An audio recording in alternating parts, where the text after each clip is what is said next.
This is Judge Joe Brown, and we're listening to We All Be News, news-free Dixie for the 21st century. Oh, Judge Brown? Yes, sir. Yeah, how you doing tonight? All right. Yeah. Young brother, how's everything? I'm good. I can't complain. The year just go by so fast. There's a lot of stuff going on. Definitely want to get your take on a little bit of things that's been happening in the last news cycle, especially from a legal point of view. Okay. Yeah, I know you heard about what happened with Dylan Roof today. He was found guilty, the guy in Charleston, for the church massacre. I just want to get your thoughts on him and that case and your opinion about that ruling. Okay, let's start off from the beginning. Okay. 9 dead, $1 million bomb. Memphis, Tennessee, 1 dead, just a general shootout, $9 million bond. There's a case that was up and about earlier. Anyway, this and that election that we just had, to put this in context, should be a wake-up call to black people.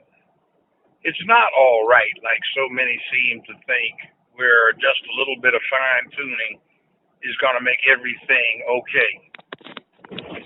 There are some severe issues, and one of the worst is the fact that in this country, we serve as a scapegoat. And when times are hard for the general population, it gets worse for us. Mm-hmm. What is that old saw? Last hired, first fired. That's kind of a reflection of that. So we have to be vigilant and direct ourselves to keeping that from happening. Unfortunately, too many young people who have the opportunity to do something about it don't, because they don't perceive it as a necessity. 50 years ago, when black folk went to college, you heard over and over, I want to make a difference. I want to make sure things get better for the people. I want to change things. You don't hear that now, and nobody's interested in, say, civil rights or anything like that. And by that, I don't mean the civil rights demonstration where we got down on our knees, prayed, and got beat about the head by some fools until they felt guilty about it. Mm-hmm. But, it is what it is, and perhaps what we need is a bit of radicalization in our neighborhoods. Wow. Too often what we get is glorification of dysfunction, and we tend to have ideation and goals that really hurt our cause rather than help it.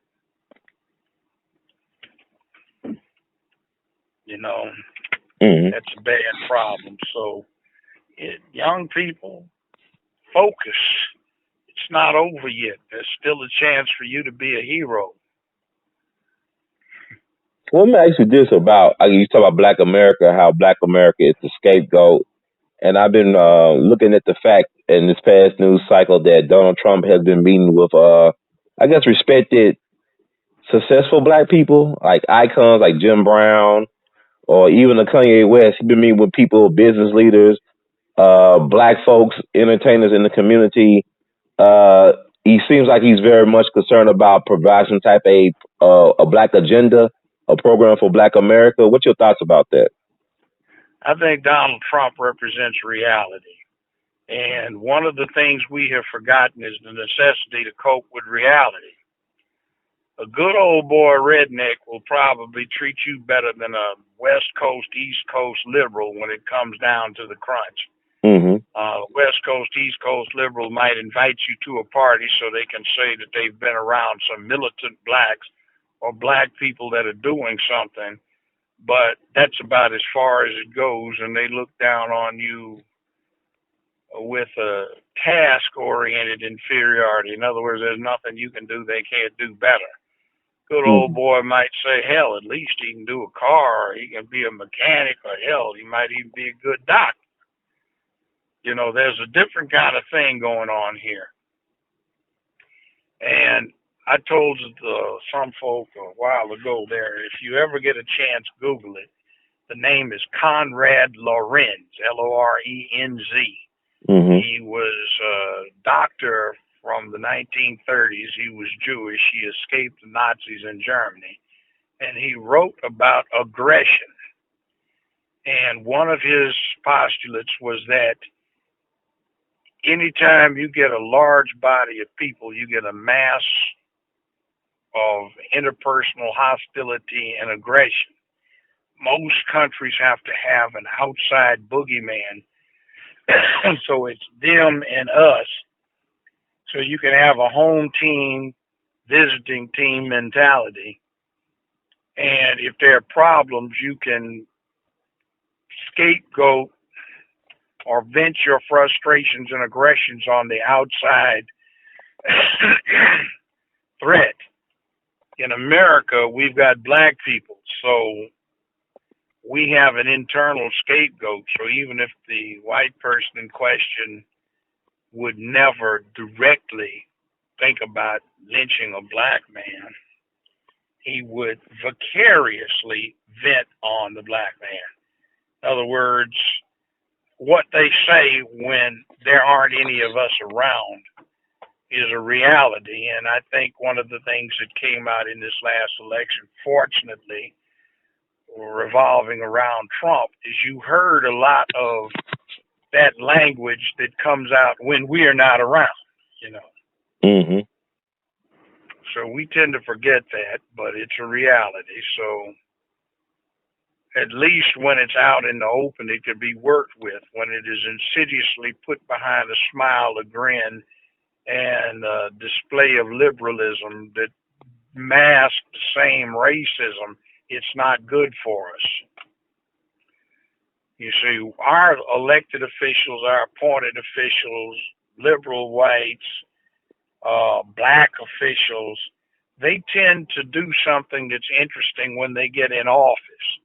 They deliver for the same white elites that have always been able to secure persons who will give them what they want in exchange for something else. And then the leadership we look to comes up with these frou-frou little appearance things where it is a welfare cause here and there or a poverty cause here and there that does not help our middle class, nor does it move the impoverished members of our race up above the bottom line.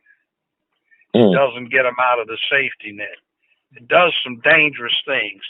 Like, for example, for 50 years going on, not quite 50, you've had an environment where people were rewarded for having a bunch of children.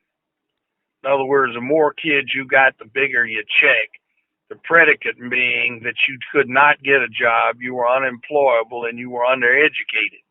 So, in other words, dysfunction was rewarded, and you set up a cultural situation where people took advantage of that landscape and said, okay, ignorance is sellable, stupidity is sellable, having no family is sellable. 11 kids and 9 different baby daddies is sellable.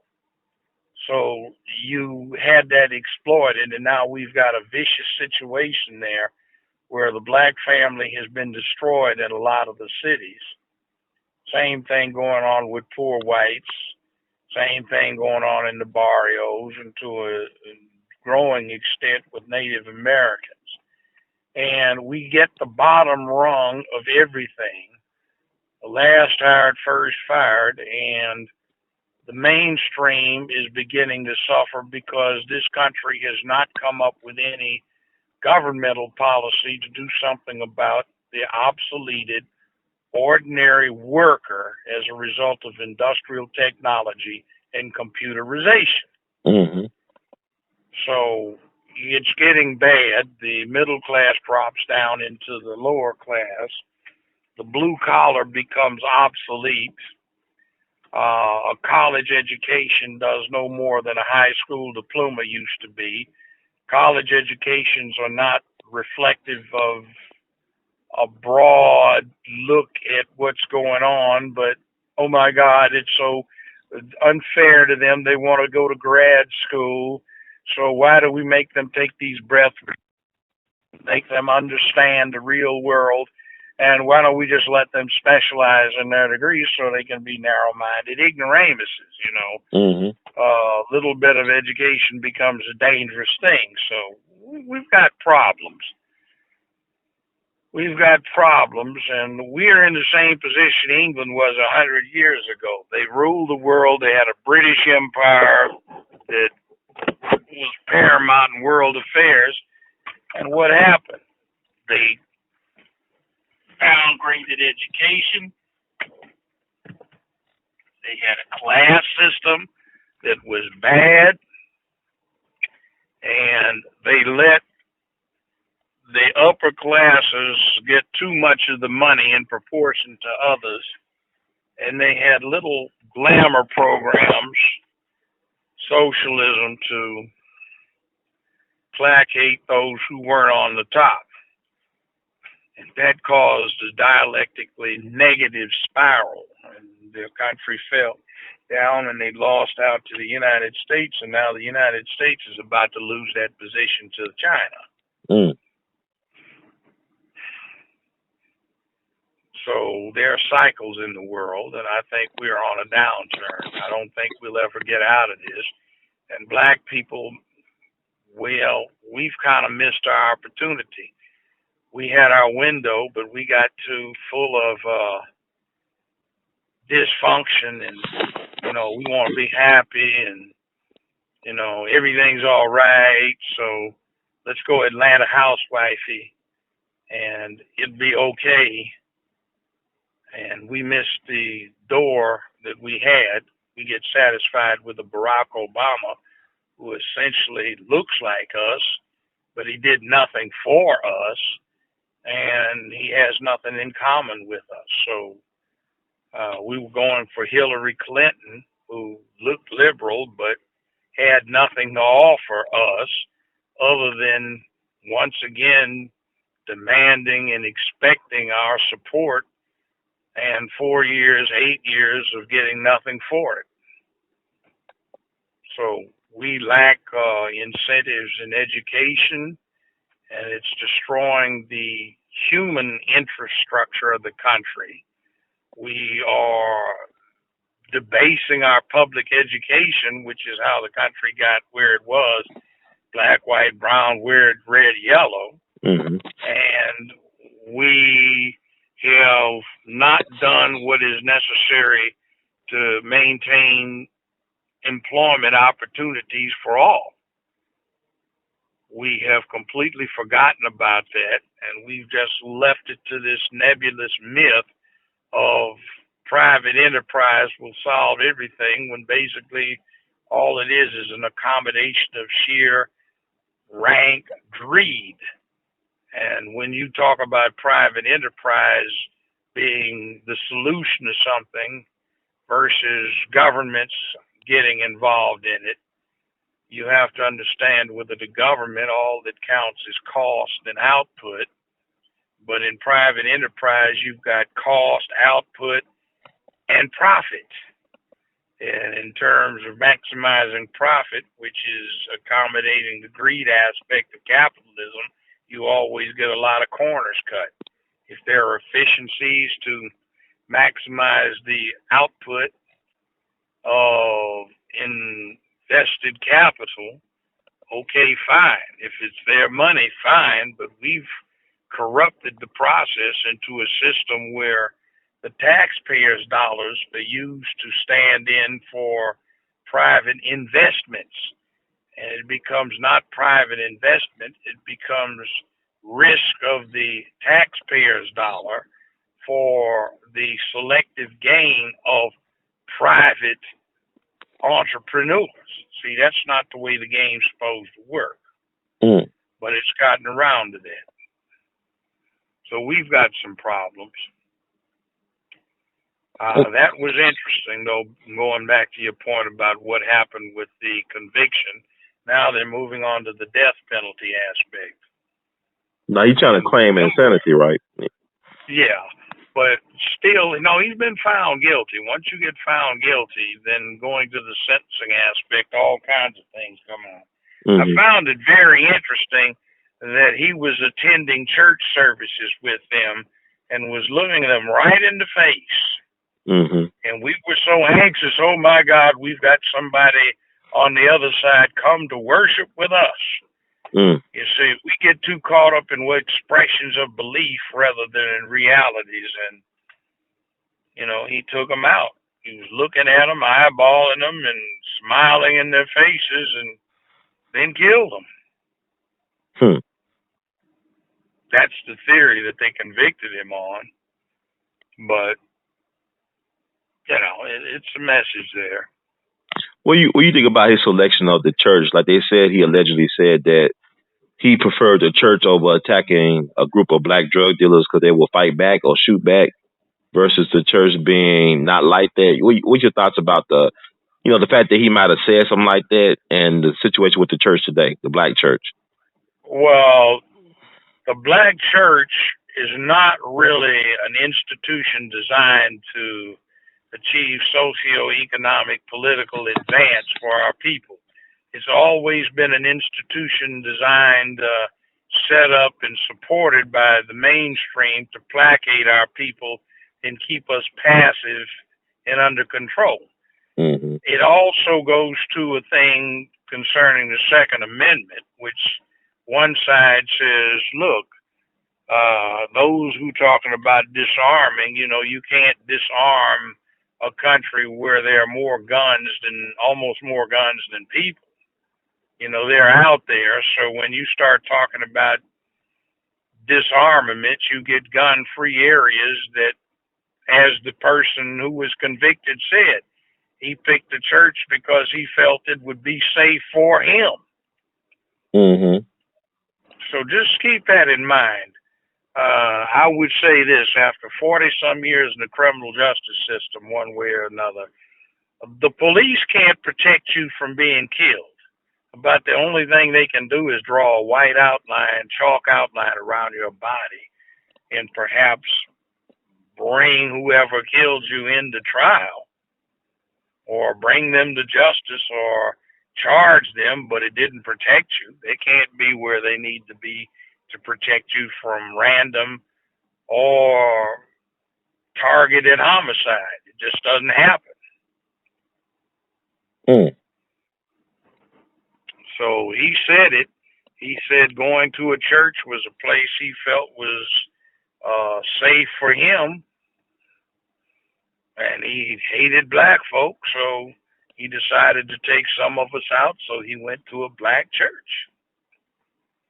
Of course, I find it interesting the number of black preachers I know that carry guns with handgun carry permits. That might say something to it. But he seemed to have picked his target right. 9 people died, and nobody endangered him. And he knew he might get caught. He didn't care. He just wanted to express his hatred of black folk and become a martyr to that cause. So pick a peaceful area, kill the peaceful people. You know, I find one little comment on that. We had a Cold War that went on for 40-some years, and for the same reason that the country engaged in a program of mutually assured destruction, MAD, as a deterrent, that ought to be something to let people know how it works on an individual basis too. If everybody's armed, yeah, they might fight, but they sure as the devil think twice about it. Now, that's interesting. I know, like, just thinking about what you said about Dylan Roof, and they say he wrote that manifesto about how black people were criminal people and, just evil people. And I was just interested because they talk about fake news, and I was just waiting for the news to make this connection. If they knew, they probably did know the place where he was caught at last year when they caught Dylan Roof before they took him to Burger King. They had caught him in Shelby, North Carolina, and Shelby, North Carolina was the birthplace of Thomas Dixon, the guy who wrote The Klansman, that led to the movie The Birth of a Nation, the original one. So I was wondering why they didn't make that connection or put it out in the news feed that this is where they caught this guy. This is where he went to, Shelby, North Carolina. Yeah, all of the above. What's your take? What's your take on the case with Walter Scott? You know, a lot of people are upset. A lot of black folks, in particular, are upset with the guy, the jury foreman, the Dorsey Montgomery character. A lot of folks think they call him a coon or a sellout or whatnot. They was really upset with him in terms of assisting in the mistrial of the Walter Scott shooting. Michael Slager got off. What's your thoughts about that case? Well, you know, when you get through with taking out the nonsense the media puts into the equation, somebody may simply have done their duty and been fair and impartial. When it happened, I thought I might have been accused of that. You know, James Earl Ray is supposed to have killed Dr. Martin Luther King. He was a racist, and he shows up in my courtroom, but I kept a fair mind, open mind, and I just applied the law, and I was neutral and impartial. And guess what? Turns out he is not the person that is the killer of Dr. King, and the killers are still at large. They may be dead by now, but the case has not been solved. That rifle down in the Civil Rights Museum is certainly not the murder weapon. So the public has been bamboozled, and what I came up with an open mind, looks like the FBI had complicity in the killing of Dr. King. So you see, if you keep an open mind and you don't let bias and prejudice intervene, you might come up with something different. And it might come up that maybe that was a good reason when he listened to the instructions. You know, if you are not convinced beyond a reasonable doubt that there is no other alternative that's reasonable to what the state advocates, then you're supposed to acquit the defendant even if you otherwise believe he's guilty. I've had cases as a judge or as a defense lawyer where, you know, somebody got acquitted. The state thought they had an ironclad case, only to be thwarted in it, and then have somebody confess to the same crime some months later. But when you have a case like the Michael Slager, we see him on the video shooting Walter Scott running away in the back. How do you make an exception for that? I mean, like, I know what you're saying with the previous cases, but how in that case where you got this video of this guy shooting this guy in the back running away, and then it seems like he's planting the evidence on the guy? I wasn't there, but I've been in situations where there has been violence. And see, somebody running directly away from you might look like they're running towards you. It could be dark. You could be freaked out. You could earnestly believe something is the case when it's not. It may be an honest mistake. There may be not intentional reactions, but just automatic reactions. You see, just because you are a cop or a soldier even doesn't mean you are a brave, cool, calm, and collected somebody. Right. You may be a little punk who's in there where you shouldn't be, and you panic. So it's punk that caused the killing rather than malicious intent. So he'd be guilty. Would it be manslaughter then? I mean, what would it be the charge? I don't know. I haven't heard all the proof. I don't know why the trier of fact does what it does. You know, I went to North Charleston last year, a little bit, like a month or so after the incident occurred. I guess it was April 4th, 2015, and it was amazing going back there because you always go to these places like Ferguson or even where Emmett Till allegedly wolf whistled at the white woman, Carol Bryant. These are little small places that you could miss easily because this place where Walter Scott was allegedly shot at is behind a shopping mall center. And it's really like a small little thing. It's like a back alley. So I was amazed. And then he got the auto part place where his car was pulled over onto the side street. So it is amazing just to go to those places and look at how small these places that changes the narrative, like these incidents in history. I'm just, taken aback by it. But also just Wait, the people mentality in Charleston is interesting. well, okay. See, and then the other thing too. Mm-hmm. Let's back off a few paces and look at it from a little bit greater distance. Okay. You see, the media cherry picks these cases that they hype. Mm-hmm. And for every one, there's actually about 50, 25, 30, 100 others that occur about the same time period Yes, sir. that you don't even hear about. So it's not one case, it's a trend that you need to be concerned with. Do you believe that the news is trying to hype a race war, or are they trying to make stuff where it's I think the news has changed from a public service to a form of ratings driven entertainment. I think CNN did a disservice to news when it went 24/7 back in the 80s. It got established firmly by the Gulf War in 1990 when there was enough news to keep everybody interested and the situation tense 24/7.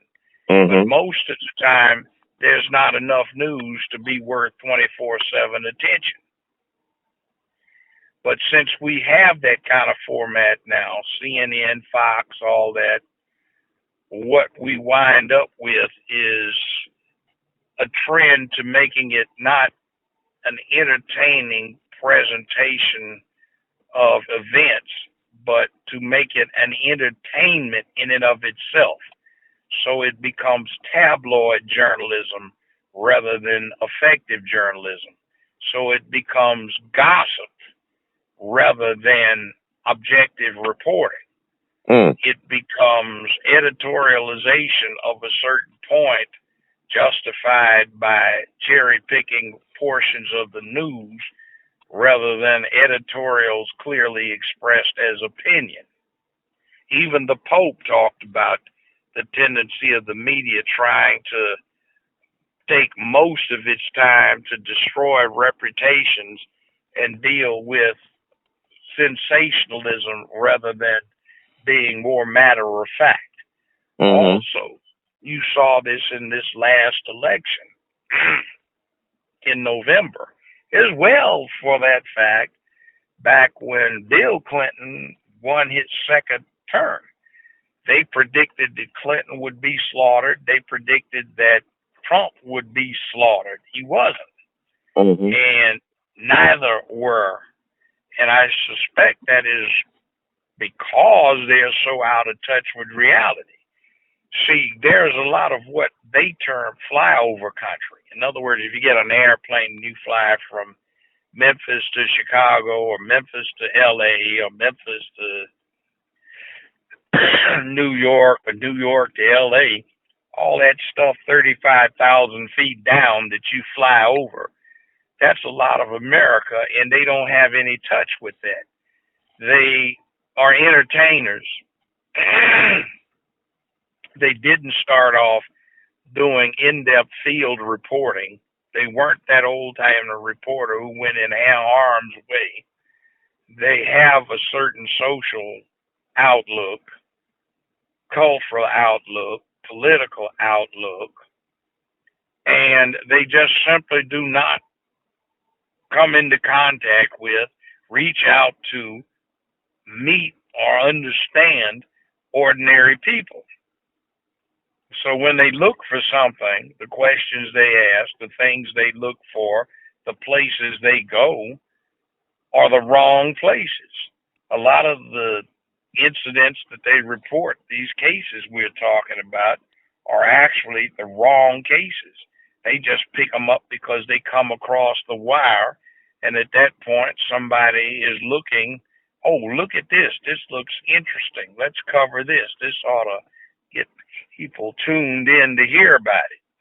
And they missed a lot of other stuff that there's nobody there to cover that happens over the weekend and doesn't show up until Monday on a police blotter. Wow. So would you say, what are your thoughts about this recent phenomenon about fake news then? So is mainstream news actually fake news? Well, fake news and the mainstream, as I said, have become tabloid journalism. I remember I used to keep 2 copies of this and I'd show it to juries as an illustration of why they should follow the rules, the charges that would be given to them. It was a National Enquirer article. There were 2 of them, and they were related. One said, half boy, half pig, born in barnyard, adopted by loving farming couple. And they had an infant with a pig snout airbrushed on his face. Well, a couple of years later, they had this same child, I guess, an older edition, with the same pig snout clearly airbrushed on his face, half boy, half pig, born in barnyard, thrives under loving care of farming parents. So obviously you can't have pigs and people interbreeding in the first place. People don't show up with pig snouts, and that's obvious nonsense, and even the so-called picture is crudely airbrushed, but it's on the front page of the National Enquirer, which was a prototypical American tabloid for inquiring minds. Right. And now you see, what do you call that? That's obviously nothing but a cartoon and a fake. You see, that's become mainstream news. So when you get the internet, the smartphone, let's see, when they went to land on the moon with the Apollo mission, the entire NASA system only had 4 megabytes of memory capacity. For God's sake, the most primitive cell phone you buy now has 4 times that. Right. And what do they do with it? Do they do it for any purpose that is constructive? No. They use all of this technology for gossip. And gossip is inherently unreliable.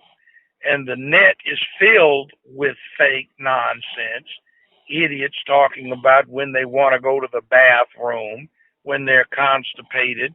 They were sitting on their sofa drinking tea. Who cares? They're trivial, small lives, and they get a chance to get a forum, and they put it out there and they tweet. So if you tweet on Twitter, does that make you a twit? You see. Right. So the whole internet has been swamped with this kind of nonsense. People hear it on the net and accept it, but it's unreliable. It's unresearched. Somebody heard. Somebody put something out there. Somebody saw stupid. So just because it's got a lot of hits on it, that makes it reliable. Just because it goes around and people repeat it and don't know where they got it from, that makes it reliable. And that just goes back to Adolf Hitler and Goebbels as propaganda minister. Tell a lie long enough and loud enough, and you can get anybody to believe it. Well, man, just speaking of fake, it's all coming to what I want to ask you. My next question: what are your thoughts about this Pizzagate phenomenon? Do you believe it's true about the pedophilia ring at some type of pizza restaurant in D.C. being a home for that some very powerful elite members of the establishment? Are you familiar with the Pizzagate phenomenon? Yeah, I've heard about it. Yeah. Well, what's your thoughts about that? Who cares? If it's sufficiently valid, somebody will be indicted. If they get any proof on it, it'll be hyped up and made entertaining on CNN, Fox, and all the plethora of news stations. API will run it. UPI will run it. It'll be on USA Today, L.A. Times, New York Times, spread around the country, and you'll hear a lot of entertaining nonsense about it. There might be a trial. So right now, all it is somebody running his mouth off. It's another one of these conspiracy theories. But even I would say, go ahead. I'm sorry. Go ahead, Judge. It may not have any validity. But let's say if it did have validity, but in this environment, in this climate where people are creating pushback against so-called fake news, I don't think the Watergate scandal could have taken off in this scandal. I mean, in this climate.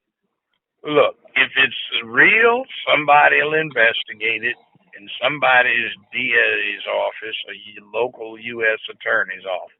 Mm-hmm. If anything out of it, you may hear something more about it. Okay, but you ever experienced a case where you thought something was weird or fishy, and it never got properly investigated by the so-called authorities? That's why they have this thing beyond a reasonable doubt. Mm-hmm. There's a whole lot of mess like that out there. Like, look at this one.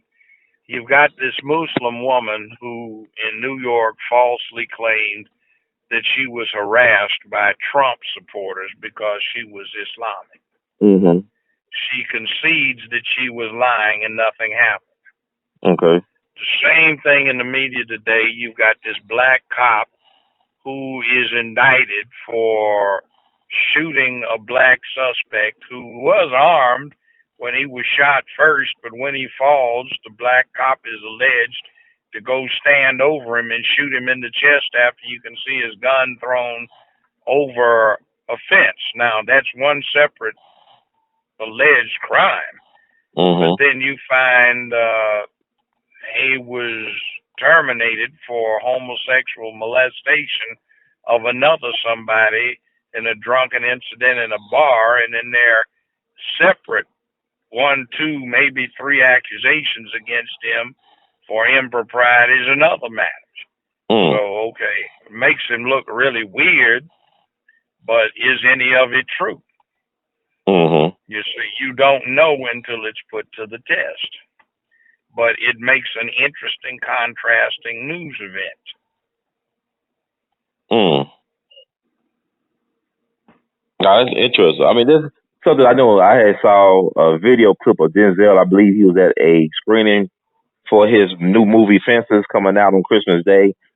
He said something to the effect that if you don't pay attention to the news, you uninformed. But if you do pay attention to the news, you misinformed. So how can you really win if you get, Well, here's what it is. You you see something on the news, mm-hmm. Go to independent sources and see what you get out of it. Well, let me ask you this. I mean, we're talking about this election situation where people said the election may have been rigged. The CIA is saying it. But you've been saying for years that the election situation in Shelby County, Tennessee is rigged, right? Yeah. But yeah, nobody. Why? Go ahead. I'm sorry. See, here's the deal. Mm-hmm. An election can be hacked, but not the way these clowns are talking about it. You can't hack it over the internet, which is what they're accusing the Russians of doing. That's nonsense. That sounds more like sour graping to me. Mm-hmm. But the way they do it here in Shelby County with these Diebold machines that have been disposed of in every other county in America except Memphis and one other Tennessee county, is you can take a smartphone or a tablet or iPad and you dictate a text to a third party and you walk in within 5-10 feet of an election machine in a precinct and you hit send. That gets read by the card reader in the machine, and that will corrupt that machine, eventually all of them in the precinct, and eventually within an hour, approximately, the whole system. Mm-hmm. You can't do that over the net. What you do see is in Shelby County, the device is there's no paper, because there's supposed to be a paper trail, but they, through the election commission, with the complicity of the Democratic Party members, They don't check it, they don't monitor it, and essentially there becomes no trail. And what happens is you use candidate numbers. So one of the devices is you have two candidates for office, but maybe 8 or 9 candidate numbers in the machines. So what you do is when you dictate this text, you use the candidate numbers and you've already hacked into the system previously. And what you then do is when you send it, there is a signal that say proportionately for every 10 votes this candidate gets, you send 4 to the other candidate or to another candidate number. You can manipulate the machines or the process, but you can't hack in from Russia. That's just some ignorant nonsense. And the CIA, well, one of the problems the United States has had for the last 70 years is the incompetence of its intelligence community. You see, it started off because you got a bunch of rich boys at Harvard, Yale, Princeton who had traveled and could speak multiple languages, so they ran the OSS, and then the CIA, which was supposed to brief the president daily, and they can't handle themselves on the streets. They couldn't even survive in the inner city or the barrios in the U.S., let alone somewhere in Europe or Asia or South America. And you left the intelligence gathering to them. So what they tended to do was try to buy it. So they got a lot of fraudulent nonsense from people who wanted to sell it. Like during the Cold War, they never infiltrated the Politburo or the upper echelons of the Russian power or the Soviet power structure.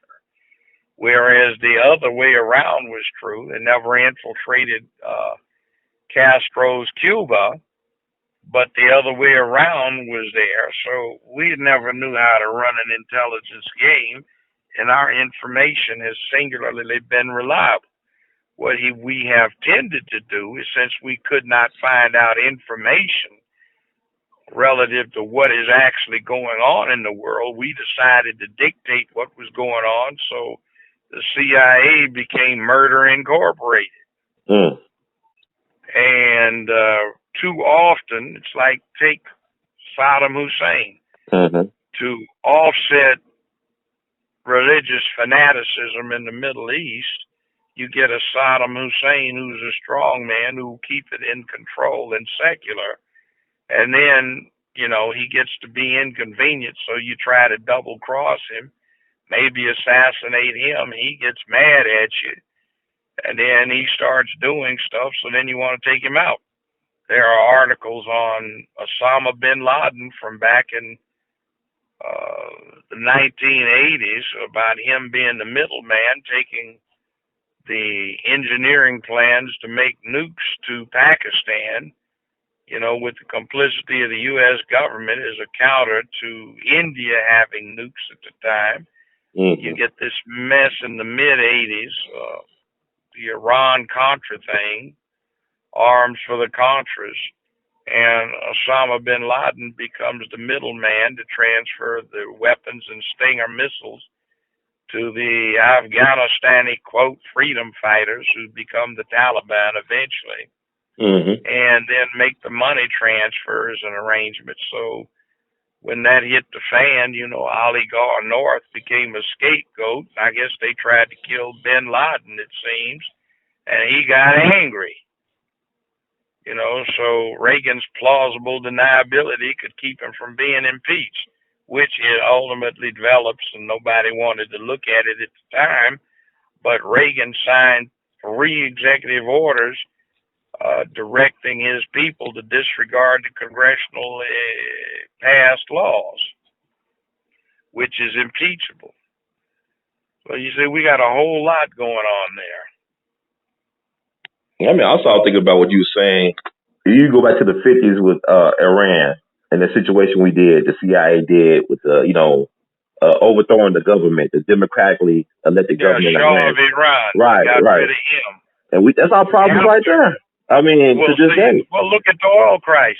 Yeah. You do know that the U.S. government back in the early 70s and the Nixon administration got the Shah of Iran to call the meetings that were eventually chaired by Henry Kissinger to set up OPEC. And in the first oil crisis, OPEC, was called to an emergency meeting, and Kissinger chaired the meetings, and he strongly urged, if not twisted some arms, so that OPEC declared an oil crisis. Why? For the profitability of American oil companies. See, American oil companies don't really have to buy the oil from the Middle East. What they do is they sell it to their own conglomerates on consignment. So they already get money every dollar that the Middle East or OPEC raises the oil price by. They get 15 or 10% of that. By the way, some other stuff too. One of the largest OPEC oil producing companies is Nigeria, but most people don't know that. And what's the name of their group over there? Boko Haram? Yeah, and they've got all kinds of crazy stuff. I used to have a former roommate 15, 20 years ago, was Deputy Chief Minister of Energy. Mm-hmm. I don't know what he's doing now, but he got to be very rich. They probably put him in front of a firing squad and shot him. Wow. But he tells me about it. It told me years ago, 18 years ago now, about his experiences, toting a briefcase after he was a young grad, 73, when Kissinger called those meetings and then demanded that OPEC create a crisis to generate inflation so that certain loans would go down, and Ford, Chrysler, and General Motors were trying to buy interest in Japanese and European automotive manufacturing, and they wanted to make those compact cars very attractive and lucrative. So, but what's going on right now, though? Who's the Secretary of State that Donald Trump won't? I mean, he's an oil guy. Should we be concerned? Yeah, a lot of oil guys. But should we be concerned now, like he's talking about this history? Well, Obama's an oil guy. His stepdaddy, who adopted him and left him a trust fund, make 1/3 of the trust fund, he's a beneficiary of it, was founded one of the world's largest oil firms in Indonesia. So Obama's an oil man. He's got this trust fund out of Indonesia that gives him his money, based on oil revenue. So what's the difference?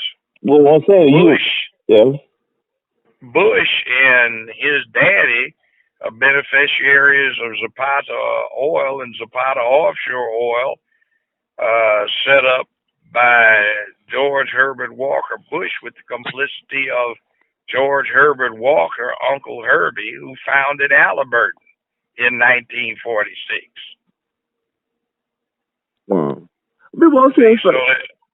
Go ahead, sorry, Judge. Go ahead. I was saying, it seems like you a man of the law. You a man with integrity and honor, and you serve the law. You're an officer of the law, because you're a judge. Doesn't it bother you that these people get away with it generation after generation? Yeah, but you see, there's an interesting thing about America. With our form of government, we get the representation we deserve. So if the public is screwed up, they get screwed up leadership. If they want to be distracted by also NFL, NBA, Major League Baseball and sports and Atlanta Housewives, Kardashians, and a lot of this nonsense sitcom on TV and other stuff, why not? You deserve to be ripped off if you don't pay attention to your business. You keep electing somebody who doesn't do anything for you, just give you some showpiece stuff, but really everything he votes for is for the guys that take advantage of you. But then, like, even, like they say, all politics are local. Even getting back, they talking about the Russia, talking about they could hack this, election. But getting back what you said about the Shelby County situation, like, you've been arguing and advocating for them to look into this for years, and yet nothing is done. Yeah, something got done. 2008, the federal government put the money up to replace the deballed machines. All it takes is a simple majority vote by the Democratic-dominated county commission to either below-signed commissioners hereby resolve that these machines should be replaced. Money is there, but it's being drained by, bank cost every month and inflation diminishing the value of it. So it's been recognized. But we went through several election cycles since 2008, and they have not. I mean, what is the reason you feel that these people? Well, I think probably there's a collaboration between the Democratic and Republican interest to get a chance to use it to their own advantage. So really, Now, okay, go ahead. I'm sorry. Look at if you want to talk about what the Russians did, look at what the Democratic National Committee did to screw Bernie Sanders' chances of getting the nomination. Look what they did locally. Mm-hmm. See, the Democratic Party was in such sorry shambles here locally that they got disenfranchised on the state level. Man, you go to a Democratic Party Central Committee meeting, they don't even have anybody there except Dale Gill that knows what parliamentary procedure is. Nobody knows how to run a meeting. They had a party chairman who was in place. And the process did not follow the rules, and he holds a position at the pleasure of a Republican office holder. It's really crazy. Mm-hmm. In other words, he works for the sheriff's department. The sheriff is a Republican, and the sheriff appointed him to his position, but he becomes local chair of the Democratic Party. What is that? And he can't run a meeting? Doesn't know how? Do we need like you talking about Saddam Hussein being a strong man? Do we need another boss Crump for the Democratic Party in Tennessee? No, I don't think you need a Crump. Crump that's an old situation. That goes back to 1907, more than 100 years ago. So that's a different situation. Mm-hmm. You don't miss your water till your well runs dry. But then, Tennessee, blacks never got deprived of the right to vote here. Right. See, Boss Crump got brought to Memphis from Mississippi to protect Robert Church's interest. Robert Church's father was the richest Mississippi plantation owner prior to the Civil War and after. Mm-hmm. And Church was one of his surviving children. His legitimate children died in the Civil War. Mm-hmm. So he gave a lot of stuff to Robert Church, and white folk were taking it. So he sent this smart white lawyer up, who became Boss Crump, to protect his colored son's interest. Wow. You always invite the devil in. Stuff. Yeah, you invite the devil in. Yeah, but then again, see, Trump never had a white majority supporting him. He had a white minority, but when he put it with the black bloc vote, he got an absolute majority. So it was in Trump's interest to keep the black voter from being disenfranchised. You mean Crump, right? You saying Crump or Trump? Crump. Okay, Crump. Okay. Well, okay. Well, oh, wow. Okay, go ahead. I'm sorry. See, one of the problems with Memphis politics now is Crump set up this black broker scheme, black power brokers. and it's morphed, and you see it now in sort of its degenerate form, where they have ballots by prominent black entities, or either individual or collective, where they have various candidates on those ballots. See, that's a carryover from the Trump era. Mm-hmm. Wow. Well, let me ask you this about Trump, or your takes about the fact. I mean, I read somewhere about his uncle being John G. Trump. I think John J. Or I think John G. Trump. He was an MIT scientist, and they say he was one of the people called in to look into Nikola Tesla's notebooks after he passed away back in '43. People have like they got conspiracy theories out. They're accusing Donald Trump of being a time traveler based on the information that his uncle obtained from Tesla's notebooks. I had a physics minor at UCLA, Mm-hmm.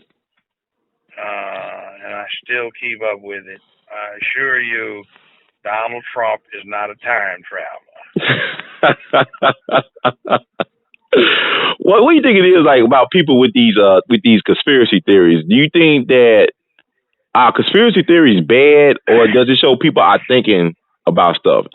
Are they good in a way because people are thinking outside the box or trying to think critically, or are they really bad? Most of the time, it's just nonsense, and it shows you why humans are so gullible and easily led. Mm-hmm. Now, I'll give you an example of some interesting in and outs. Okay.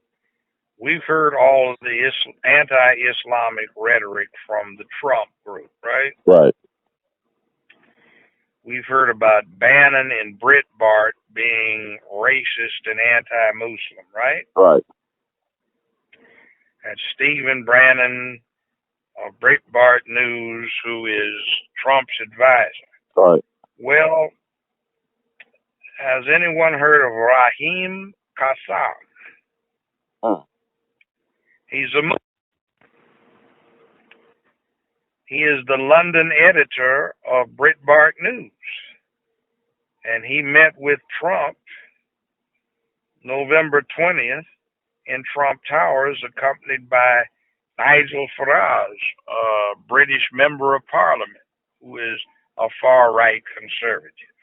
So you see, there's all kinds of little things within things. And I also got a Jewish son-in-law too, that Jared Kushner guy. That's his name. You know, I'm talking about Donald Trump, his son-in-law, who's married to his daughter. I mean, they trying to say he's anti-Semitic. I'm saying it's kind of complicated with Donald. He's like they trying to paint him into a picture, into a corner, but he's been a Democrat most of his life. He's not even really a conservative. No, he's not. See, it's interesting. He came in and he took over the Republican Party. He was nominally an independent, but more leaning to Democrat. Mm-hmm. Bernie Sanders was an independent who caucused with the Democrats. But you see, the difference is that the Republican Party did not have this obscene thing called super delegates, whereas the Democratic Party did. The Democratic Party, I think, put those super delegates in place just so they could reward somebody with cronyism, like they were trying to reward Hillary Clinton. Right. She was not the candidate. Mm-hmm. And Sanders was the one. He probably could have made the election a landslide in his favor. But you see, the Democratic Party was not able to generate a very big turnout for the primary. In fact, they didn't really want one. And they used the superdelegate process to shoehorn in Hillary Clinton, who was an inappropriate candidate. He satisfied reverse sexism. The feminists were demanding a woman, any woman. And now they're talking about resurrecting her, which they need to leave that alone, or bring in Michelle Obama as presidential candidate in 2020, which is ridiculous. Like, what possible basis do you have, other than the fact that she's a woman, to put her in as a presidential candidate. She has no qualifications above and beyond several million other Americans. And that's kind of like we want somebody black in, but look, you've got a black on the U.S. Supreme Court, Clarence Thomas, who is the last person to do any good for us, is contrasted to the great Thurgood Marshall, who, by the way, when he retired, famously uttered when they talked about the likelihood of Thomas being nominated, they inferred it. He said, a black snake will bite you just as quick as a white one. Now, you see, we had somebody black in the White House for 8 years. What did he do for us? You know, 2 Supreme Court positions open. Did he nominate another black? No. What did he do? Very little. Did he come up with any push legislation to put people back to work? No. He came up with affordable health care, which Republican Senator Bill Frist from the state of Tennessee came up with, that is an abomination. I mean, we are even sitting up talking about they can't wipe out affordable health care or Obamacare. Why not? It's a ripoff of the people. It's for the benefit of big business. It's not good for the people. Right. It's obscene. You ain't lying about that. You ain't not lying. I'm a senior citizen. I got to deal with that. That is a travesty.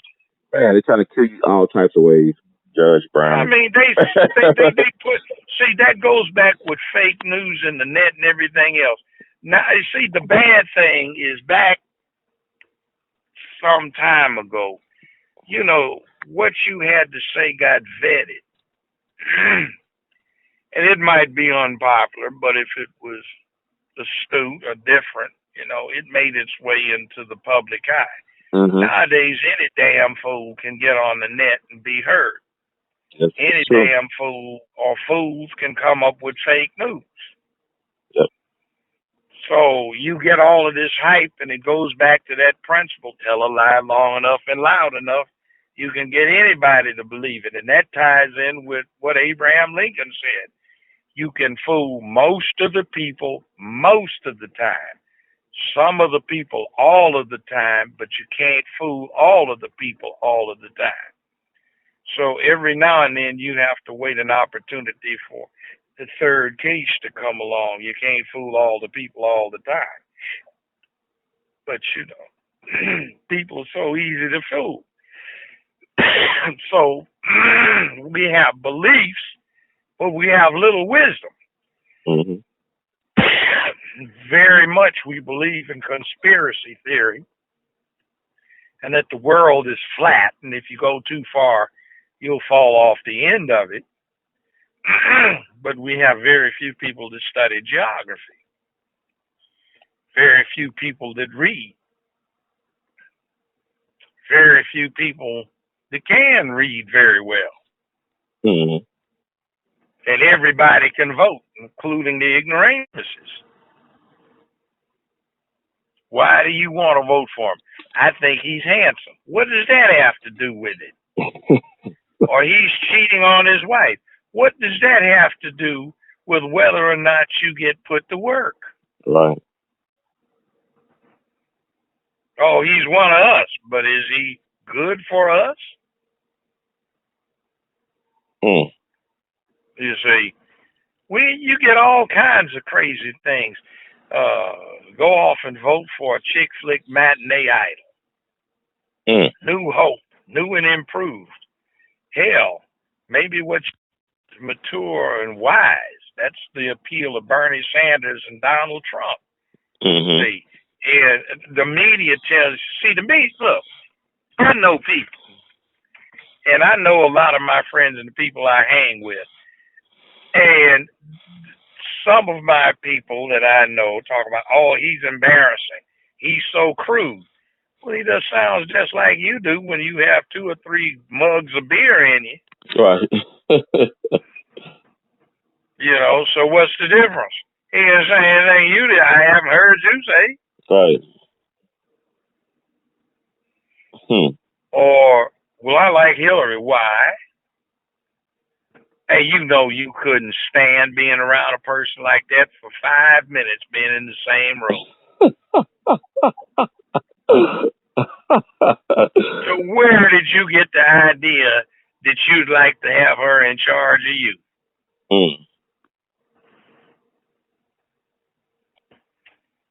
Well, he's a racist. She is too. She's just grinning in your face. He's telling you about it. And if you want to talk about a racist, let's talk about Saint Ron the Reagan. Yeah. The Reagan was a real racist. He pulled the race card out atrociously. I don't see why people are upset. These poor black kids, they get vegetables too. Don't they get a packet of ketchup with their meals? Sound like Granddaddy Reagan.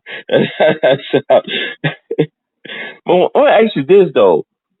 This phenomenon of black folks now. A lot of black people, they call black folks they don't agree with, who might have a different point of view, coons. That's the popular thing to call black folks coons. People like Charles Barkley or Stephen A. Smith or even a Ray Lewis, and especially folks who want to sit down and talk shop with somebody like Donald Trump. And I can recall reading about Whitney Young used to run the Urban League.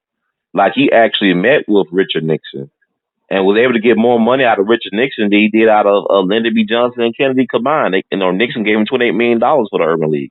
Well, hell, Hillary Clinton campaigned for Nixon.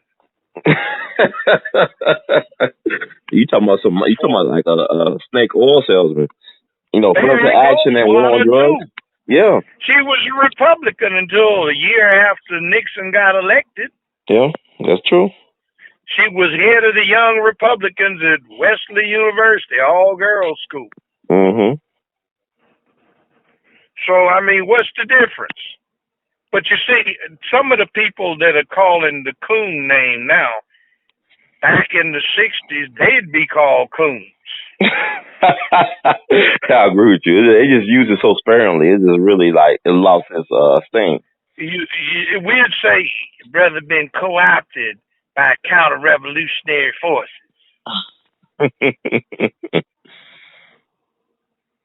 But back then, y'all saw you got to work. You know what I'm saying? Like it was some certain nuances and subtleties. Like people don't even understand that. Like somebody could be doing stuff out. I look at Whitney Young.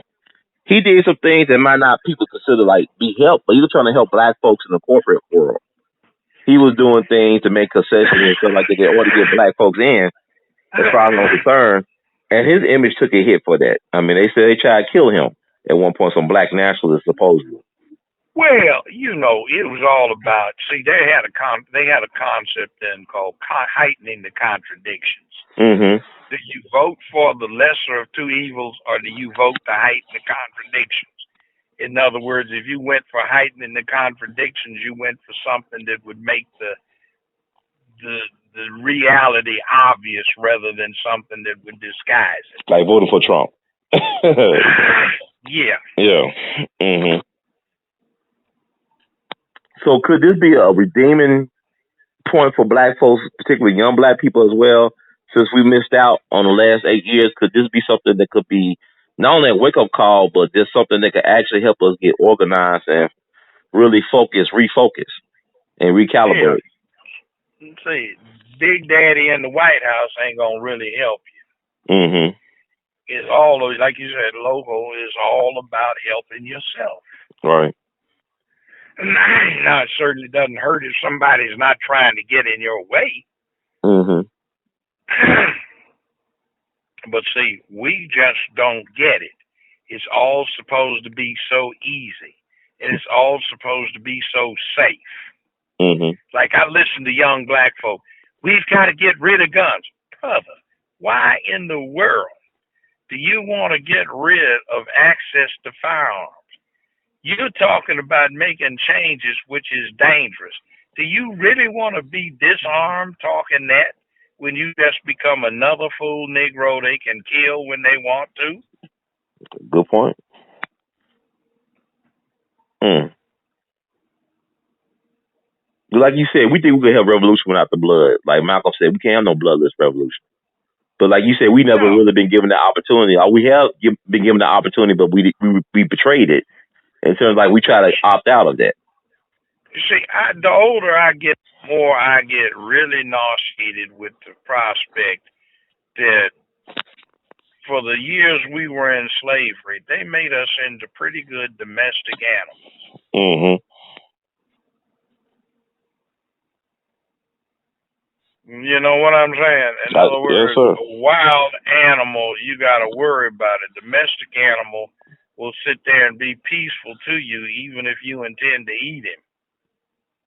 Yeah, I definitely get you. Because I know somebody will make some points. I know people make a point and say, look, your religion does not teach you to be a coward. You know, Nat Turner was a Christian. Harriet Tubman was a Christian.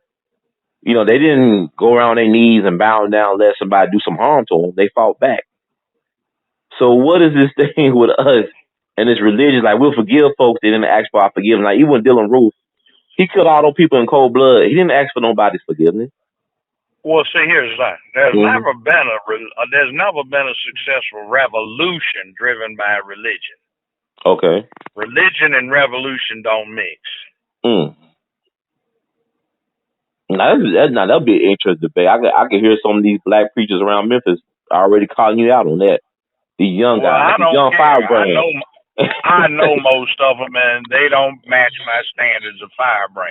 Just look on the national level.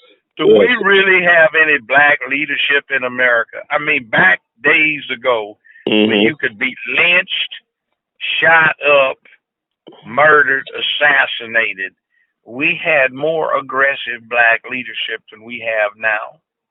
Yes. You had Stokely Carmichael, H. Rap Brown, you had Malcolm X, you had Eldridge Cleaver, you had all sorts of people advocating effective, aggressive change. You know what's crazy? We just said that. I was thinking about what Malcolm said at this interview. I think he did an interview with Berkeley back in the day. I'm not mistaken. He was talking about how people try to make black entertainers leaders. Like, this is what we're doing right now. Like, he said, you try to make Lena Horne and Dick Gregory, all these people leaders. They entertainers. They're not leaders like that. And now we're looking at Beyonce and Jay-Z and people like that as our leaders. And they're entertainers.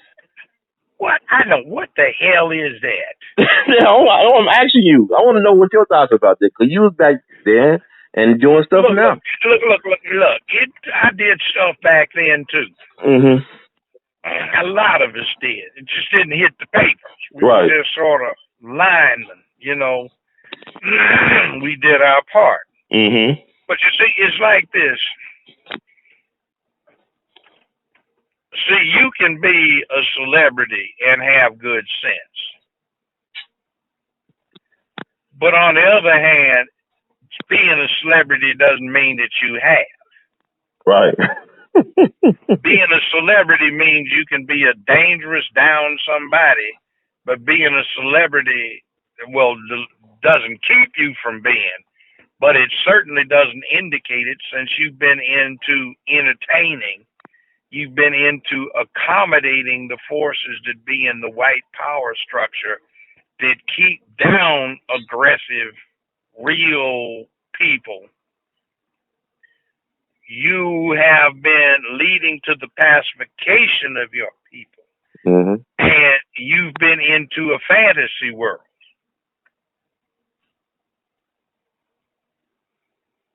Yes, sir. Think about it. Your typical actor has made a career of make-believing. Right.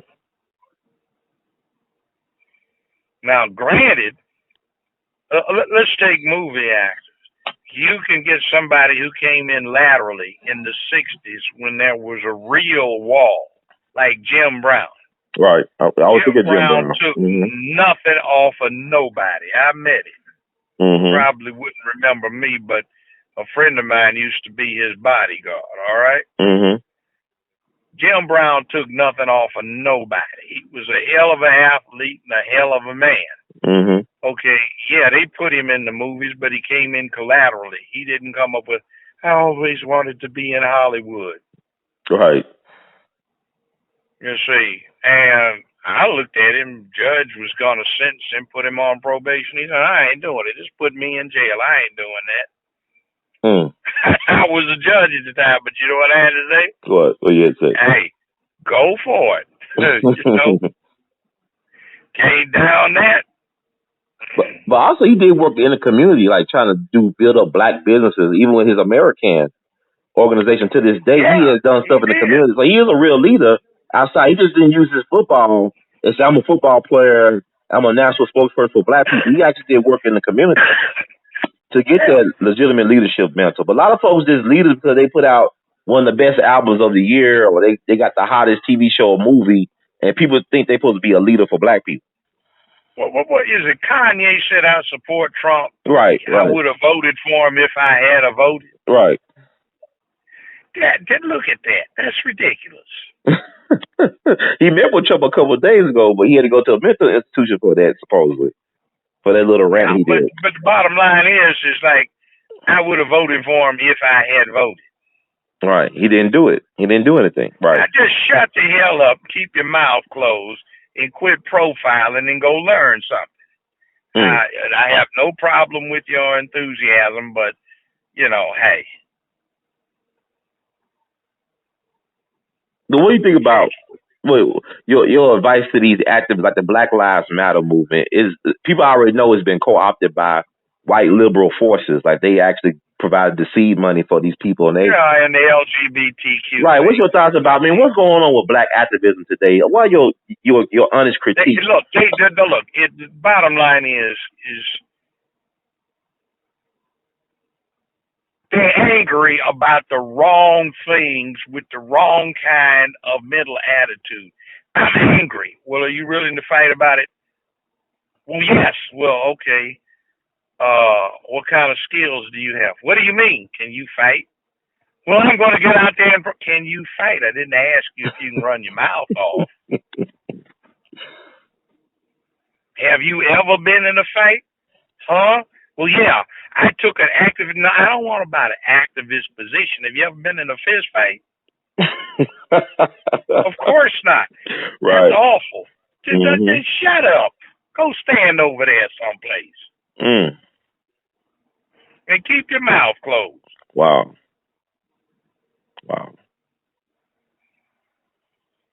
So we're really in bad shape. So the young activist said it's really not where it's at. The black millennials got a lot of work to do. Yes, they. I am really disappointed with how passive black people have gotten. It seems like all of the stuff that comes out aggressive is in the inner city and random, stupid, suicidal, self-destructive violence. Right. But nobody's willing to put a risk on the line. And see, the other thing that's bad about the Christian religious bit is they believe in heaven, but hell. I mean, it seems like, why don't you just take the chance to go see if there is a heaven and a hell, put your life on the line and go take some chances in the name of righteousness. I heard that. But, I actually said this a couple weeks ago. I tell people, I said, you know what? There's a difference in the mentality of people just from black folks from 1992 was more about it than black folks of today. I mean, I'm just thinking about how black folks were back in 92 doing the Rodney King stuff. And even the OJ thing. And now you look at black, I guess we've been programmed so much by the popular culture and what they've been doing to us. If you take 92, there's even a difference with that. I saw the LA riot in 65. I was 18 years old. I was there. It was different than in 92. Okay. 92 was just an eruption. There was no point to it. It was just a bunch of frustrated people getting a release. Okay. 95, it was an uprising. They had guards out in front of businesses run by whites that were good whites. Koreans, don't touch this. They're good people. They treat us all right. Go get that place over there. They ain't no good. You see what the difference? Yes, sir. So really, at 65, y'all was really fighting for prospects for freedom, like Malcolm would say. Y'all really Yeah, about to let it pop out, go off. we ran LAPD out of South Central LA. It So it was wasn't a even war. called South It was really a Central. war. It was guerrilla warfare. Yeah, and they had to bring in the National Guard. And then the interesting thing was, for 18 months after that, black crime stopped. Wow. Wasn't any. And LAPD would ride two to a car instead of one, and they would look straight ahead, and they wouldn't mess with anybody. And if you not understand what you're talking about, the LAPD, they the ones that came up with SWAT team, right? They like some of the most vicious stuff. Yeah. Right? They all from the South and stuff. I'm talking about those are good old boys. Special weapons and tactics. And I'll tell you something too. 1973. I was down in Jackson, Mississippi, and I saw some recruitment posters for LAPD. Wow. Ain't that something? Wow, man. And that's why I said, Judge, it's always a pleasure because people don't understand, like, they know you from the TV, Judge, but when I get comments and stuff and people say, man, he is so knowledgeable. Like, Judge Joe Brown knows so much stuff, and I wish I could see more of this. I didn't know Judge was like this. They changed their whole concept of who you are as a person. Like, you just a walking history book. Yeah, see, they came and recruited me. I didn't apply. And I was reluctant, but I said, this would get me a pulpit to preach a message from. It wasn't just a message for black people. It was a message for everybody. Promoting manhood and protecting womanhood. And see, that has gone down in society over the last 50 years thanks to feminism.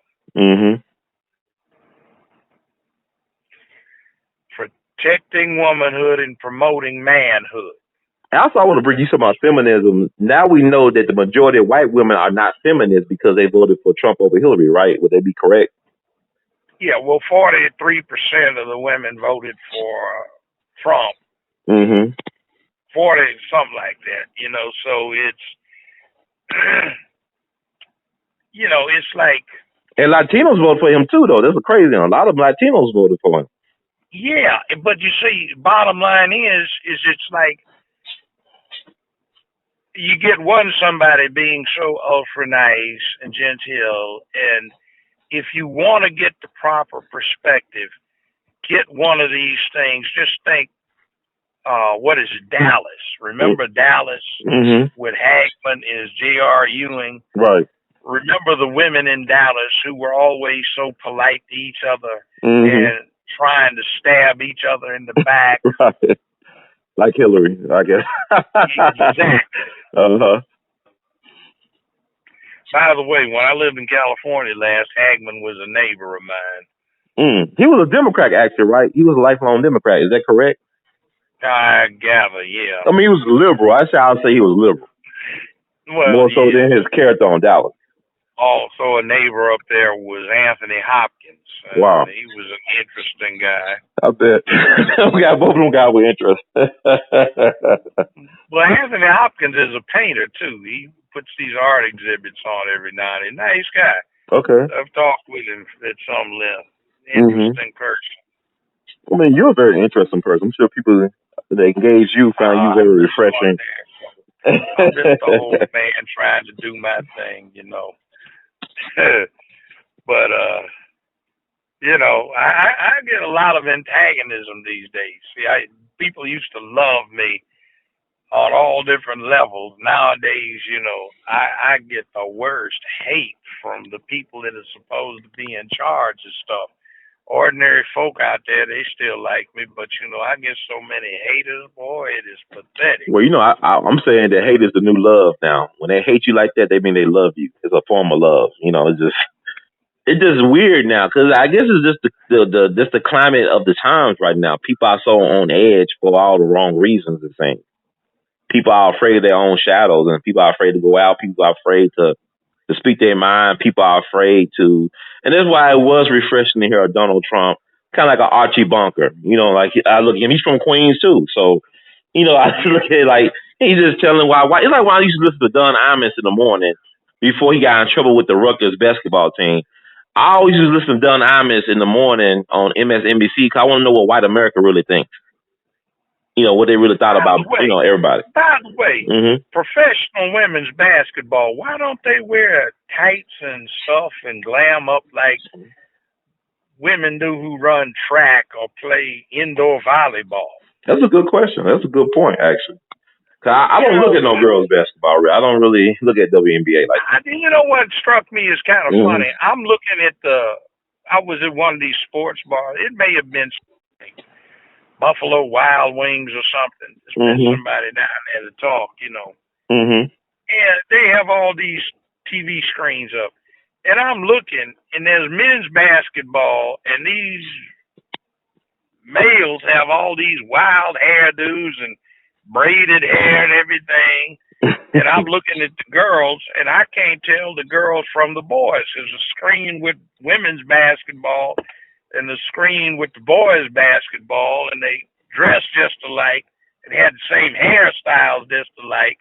And I'm going, this is getting awful androgynous in here. Oh, yeah, yeah. I mean, this gender fluidity phenomenon they talk about. Gender fluidity, are you familiar with that? Yeah, I've heard.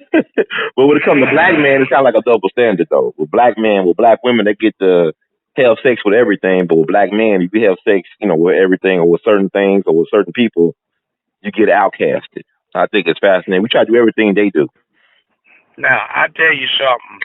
I had some Nigerian roommates when I was in college. I've been to the Bahamas a lot, to Jamaica a lot. Down there, they call me a Jamaican. Hey, man, you go to Jamaica a lot, man. Yeah, man. Jamaican, man, from America and Jamaica, man. That's right. And you know what they say? What they say? Brothers wear dreads, women wear braids. And I wish all these sisters would stop braiding up their sons' hair. Dreads are okay. Don't put braids in their hair unless, just encouraging them to adventure and question. I mean, you can do that if you want, but at least let them grow up so they can make a choice about it. But the thing about it, Judge, when you talking about, you said you got to promote manhood and protect womanhood. It's like black people or black men will make an excuse for gender fluidity or make an excuse for exploring their sexuality, but nobody wants to be a man. Nobody wants to. I'm gonna let them swing because we know what happened to black men in this system that stand up for themselves. We know what happened to Malcolm and Martin and Paul Robeson and people like that. Yes, I know. I ran into that same kind of problem from Hollywood. I wouldn't go that other way, so I was an outcast, get rid of him. Push him to the fringes. He won't go with the flow. No, I'm not going that way. And also, go ahead. Sorry, Joe. Go ahead. You see, in other words, what I'm saying, going that way, I'm talking about, I'm not going to advocate all of this pacifistic stuff. Don't be grateful just because somebody gave you some crumbs. Take the whole damn cake. Or at least say, I want to be there when they slice it up. Give me the goddamn knife. Let me cut it. I know that's right. And interesting, like we did that segment a couple weeks back about polygamy, and people out in a firestorm about that. A lot of black women saying that. But I'm saying, like you said, if a black woman not treating their boys like girls, and if you got Hillary Clinton that locked up all these black men, you got a shortage of available black men, and you got women laying with black men and producing kids anyway. So why not go the polygamy route and call it what it is? Yeah. But I put that out there. I said they cursed me out. Basically, every year you've got, for the last decade, if you include all races and ethnicities in the pot, only 28% of each year's high school graduates are male. So what's that mean? That means for every one male, there's three females. Right. So, hey, unless the woman wants to support the guy, which is crazy. That's all kinds of pimpology in that. And by the way, you see, one of the things I don't like is too many of these situations where the boy's got a mama who's got an 8, 9, 10, 11 kids and 5, 6, 7 different babies' daddies. Right. They tend to they're back into glorifying pimps. Yeah. And see, when I was growing up, and I represented pimps and hoes. Mm-hmm. It was me, Melvin Turner, Marvin Ballin, Stanley Fink, and some other people that represented all these prostitutes and pimps back when. Mm. And if there is a sleazy, no good somebody that ought to be in hell, that would be right down at the bottom of the penitentiary hierarchy, just above pedophiles, it would be pimps. Mm. And see, like, what you doing, man? I'm pimping, man. I'm pimping. Why would you want to advertise that you be in such a sleazy, unmanly thing as a pimp? Mm. You know, that's about as low as you can get other than being a child molester. Wow. And, you know, it's you say that because people would confuse polygamy with pimping, and I'm thinking about how is that pimping when you look at it like Mormons, right? They the foundation of their religion is polygamy, and they was able to pull their resources and become a very powerful entity to deal with. Well, go ahead. I'm sorry. Well, see, here's the thing.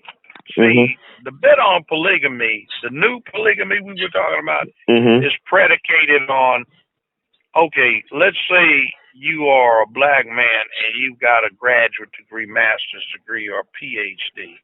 Well, all races and ethnicities combined, only 36% of the grad students are male in the whole country. 64% are female. So what that means is that you have the ability to support. You see what I'm saying? Yes, sir. Not you live off of. That's pimping and simping. That's begging. Right. That's just being the equivalent of being a little blonde bimbo, airhead, or gold digger. If you don't have the means to provide the wherewithal. Right. Now, Scheherazade Ali, a sister, wrote this book. And she said, sisters need to be realistic. Women need to be realistic. Said, ask themselves, do they have a close male friend, male cousin, male colleague, or a brother? And ask them if they know one of them who is absolutely loyal and monogamous. And the answer is going to be no, they don't. So why should they expect, if they don't know one that they know outside of some kind of sexual act, you know, connection with, that they expect the one they get to be monogamous? And quiet as kept, sisters are just as bad about it anyway. Right, exactly. So, I mean, is it natural to be monogamous? Is that against human nature to be monogamous? I mean, really? It's called polyandrous if it goes the other way around. Okay. Polygamous if it is the way we're talking about it. Okay. But I think this topic needs to be here because we already going that way in society. We got gay marriage, you're going to have bestiality. Why not have all that out in the open, too? They're already destroying dogs and cats. I mean, I'm just saying, we got gay marriage. I mean, that's not reproducing life. You got to recruit. They don't reproduce, they recruit. So that's really not like between a man and a woman. There's a lot of can of worms. Yeah. It's a lot to think about, and people can't be objective about it. They get all hooked up and emotional about it. Tell me about it, man. I put that segment on what you did, and I did something about it. I said, can polygamy save the black family? And I was trying to make some argument. I ain't saying that this was the only way. I don't even think I'll embrace it myself, but it is an option to consider, because you think about so many black women voted for Hillary Clinton, and she one of the main reasons why you don't got no man. Her and her husband with their private prison stuff. Now, this gets me. Sister talking about you complaining about that. I said, I know you. I used to represent you. You got 7 kids and you got 5 different babies' daddies and you never been married. That's right. Now, what do you call that? That's polyandrous. That's being polyandrosity. That's right. That's right. You know, now, what do you call it? Well, I got I said, no. And, you know, when I was representing you way back when, and I know, you know, like all of your boys went to the penitentiary, and most of them old, broke down, look like they 70, 75, 80 years old, and they're just hitting 40. Right. Don't lie to me. I know about your life because I used to be your lawyer. That's right. Now, what do you call it? Who's that at the door? What's that old record? Who that at the door? It's my baby daddy. That's right. I remember that song. I used to be. I also remember the backdoor man. So I remember all that. Yeah. See, what you call that? Now come on. And out of that bunch, you got 1 or 2 that you depend on, because they're the only 1 or 2 that got jobs, and they didn't really want you to begin with. You just got knocked up because you got him and you drunk one night. Telling you, you shame the devil tonight, Judge. I mean, if you're gonna be riled up, but it's the truth. Yeah, it's like, what do you call this? They're the only ones with money. You got 5 baby daddies that broke or in the penitentiary or dead.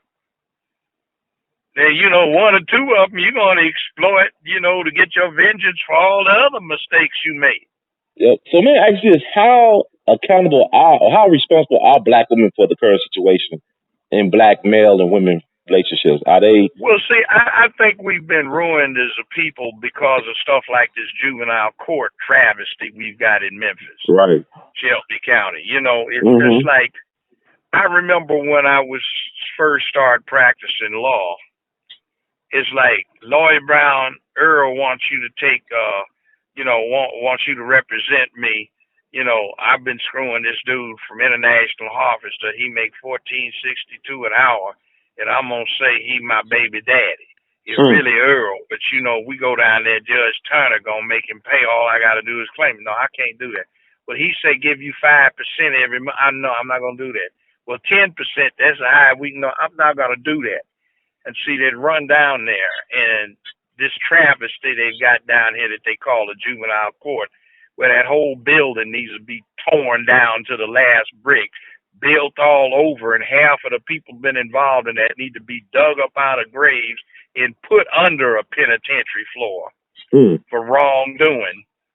See, they set up a travesty in our community and is duplicated all around this country, where a lot of Black men for a 50, 60-year period were paying child support for kids they knew weren't their kids. You see. And it's just a game that exploits our community and screws up our family life. Now, I'll give you an interesting statistic. What ethnic group pays child support more regularly than any other in the United States? Black people, right? African Americans? Black men. But most people don't know that. Yeah, we the deadbeat dead. We the symbol. They always like when you think about deadbeat dead, you think of a Black man, right? So that's the media. But you see, we are the last people in America to be deadbeat dead. I mean, you got that in the penitentiary, out of jail, and welfare situation excuse it. But see, most people on welfare in America are not Black; they're white. Exactly. And most dads in America that are Black pay their child support. Yeah, I know guys. Divorce court, we paid more regularly than anybody. Right, but see, you got these circuses like juvenile court, Memphis and Shelby County. A circus, it's a kangaroo court. It's not a real court. It's just a way to keep the Black community down and make money off of us. That's right. And you see, like this up in Pennsylvania, these judges went to jail for literally selling these Black kids and Black families into these penal systems so they could make money off of them. That's the same thing going on down here. The Justice Department says it's the most racist and corrupt system they've ever encountered. And we sit here as a people where, 80.9% of the registered voters in Memphis are black, not black, but only 19.1% of the registered voters are white. And where the majority of the population is black, we let these clowns get away with it. Mm-hmm. Where the majority of the people in Shelby County are black, and we let these racists run this thing. And the Justice Department calls them racist. Yes, sir. I don't even get the credit for calling them that. That's the U.S. Department of Justice, the most racist, bigoted operation they've ever encountered, ever. Now, that's saying something. And this is documented, right? This is in their record. You can reference, yeah. Documented. They have to come up with a quarterly report. They put them on a 5-year edict, and they have not improved. So we got to abolish juvenile court. Yeah. It's a travesty. And see, they use that hacked election machine system to make sure that these officers, they want to keep the DA, juvenile court judge, clerk of juvenile court, and they want to keep the sheriff's department.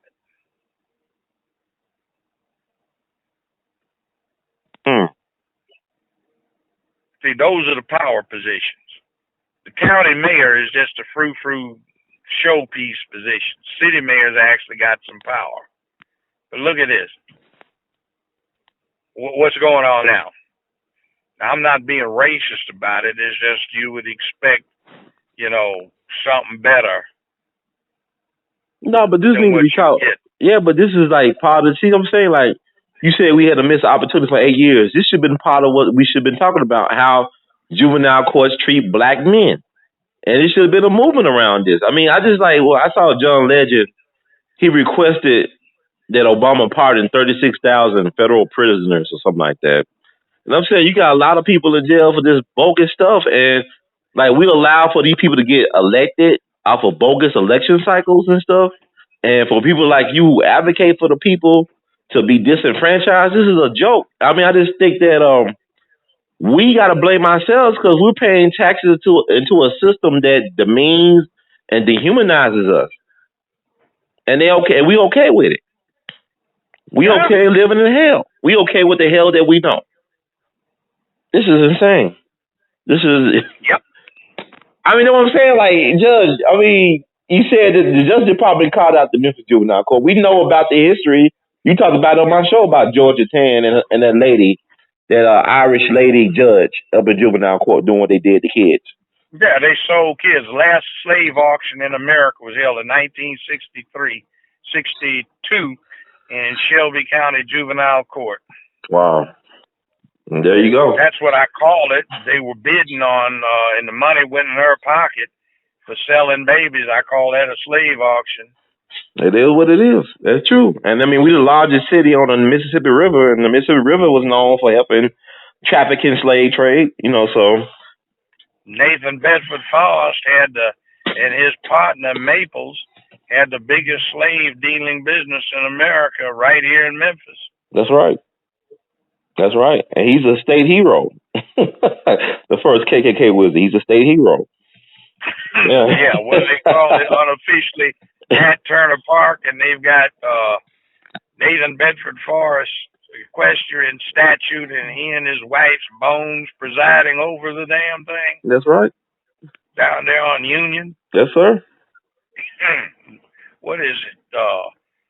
Medical Park or something like that? Yeah, Health Science Park, whatever they call it. Yeah, Health Science Park, yeah. Unofficially, Nat Turner Park. That's right. That's right. Well, Judge, I want to thank. Go ahead. I always enjoy coming on. It's the same message, but I guess it needs to be heard. But yeah, sisters, I'm glad you get shook up off of this polygamy thing. You need to think about it. Yeah, I'm gonna push it. Get mad. How many of you have been telling your boys you too pretty to go find you some dumb woman to take care of you? That's right. See, stop that. A man's got to be a man. Quit cutting everything up for him. Quit pampering him. Quit buying him $150 Air Jordan tennis shoes. That's right. Because you don't want to feel bad. And for God's sake, take your little daughters and quit putting all of these weave and things in their head with 10 pounds of braids on their hair. Get them a nice little cut, or let them grow their hair long. Show them how to take care of it. Take care of their complexions. Brush their teeth. Take care of their feet. Dress appropriately and pay attention to being students instead of running around pandering to them. I want some braids. No, they don't need all of that. Wow. The boys certainly don't. Teach them to be men. Tell them to be men every time you talk to them. Act like a man. Yes, Quit sir. pampering.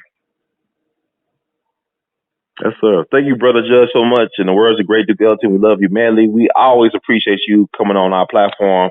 And people are getting so much out of it, but people are always asking, when will we see the judge back on TV? They want to know when they can see you back on TV. I have a sneaking suspicion you'll be able to see me back on TV this fall, coming up 2017. So it's very much exciting. You got new fans. You got your old fans, but also new fans because of the internet and people being exposed to what you are also about. And definitely, I look forward to hearing people comments in the comment section about the polygamy issue because you laid it out for them, and also about juvenile court and polyandrous relationships. So we're gonna be talking about all that on this platform over the next couple of weeks. So there's gonna be a lot of interesting things coming out about that as If well. you got a good woman, be good to her. If you got a good man, be good to him. But quit running around being jealous and deal with, I don't own him, I relate to him. I don't own her, I relate to her. Because the only way, by the way, you can be sure somebody is totally committed to just you is to follow them around 24/7, and that's dysfunctional. Very dysfunctional. And it's not really a real relationship because you got to have trust at the foundation, right? You got to be able to trust people. And one other thing, I have, from all the courses I have handled, all of the counseling, from having been a man and being a bachelor a whole lot, the one that's always hollering about, you running around on me, I know you are, is the one that is doing the running around, or at least thinking about it. Yeah. There you go, ladies and gentlemen, boys and girls, scholars and laymen. Wisdom from the judge himself, the Honorable Judge Joe Brown. Thank you so much, Judge. All right, brother. You have a good day. You too. Thank you. Okay. Bye-bye.